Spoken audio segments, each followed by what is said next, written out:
Well, we've hit it, the last lecture. All right, we've talked about weathering processes in the last video.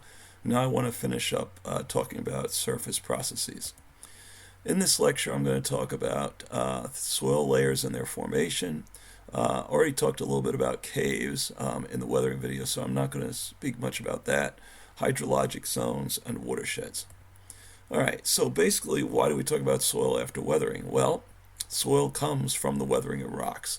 So if you look at the composition of soils, you're going to see a number of things. First of all, quartz is the most common mineral. And the reason is obvious. All right, quartz is the most common hard mineral on the surface of the earth. Other minerals like mica and feldspars, they just break down too easily. In fact, the feldspars tend to break down and form clays. If you look around these soils in southwest Virginia or in the southeast part of the United States in general, you see that a lot of the soils are red.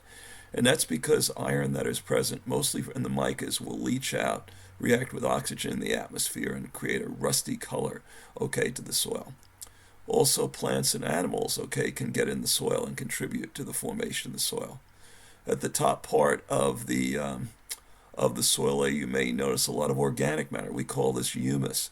It makes the soils have a dark black color typically. There's also air and water that can be mixed in with the soils, or there are chemicals like nitrates, phosphates, potash, and lime. We say that layers of the soil are known as soil horizons. And if you've ever taken a shovel, and I'm sure we've all done this at one time, and you start digging into the soil, you'll notice the following layers or soil horizons. You have horizon A, which is known as the topsoil. That would be like your grass and worms. I said before that's called the humus. Then below that is the horizon B, or the subsoil layer, which tends to be red and rusty due to the oxidation of metals. Below that is horizon C, your partially weathered rock. You sort of dig down into the ground with your shovel, and all of a sudden you hear a clink. You're starting to get into the C horizon.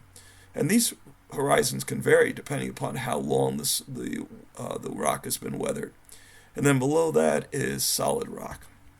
So the way these soil horizons form is you start with solid rock on the bottom, you break the rock into big chunks, that's horizon C, then it gets eroded a little bit or weathered a little bit more to form the subsoil, and then finally when the soil particles are fine enough, you can get grass and other animals coming in to colonize it.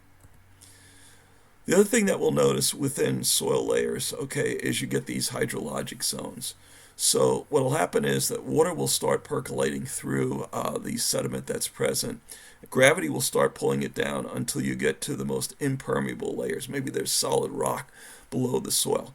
So the water will start filling in the pore spaces, and you'll form what's called the zone of saturation.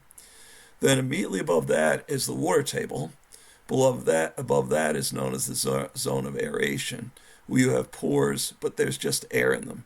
So the water table, by definition, is the boundary between the dry zone of aeration and the saturated soil layers with water. Most of you I know probably have well water at your house. If you've ever seen a well drilling operation, they'll start drilling down through the zone of aeration and stop when they hit the water table, or maybe go a little deeper, because that water table does fluctuate depending upon how much rain you had. If you have a lot of rain, it's going to go up. If you have a dry spell, it's going to drop. All right, the next topic I want to talk about is watersheds.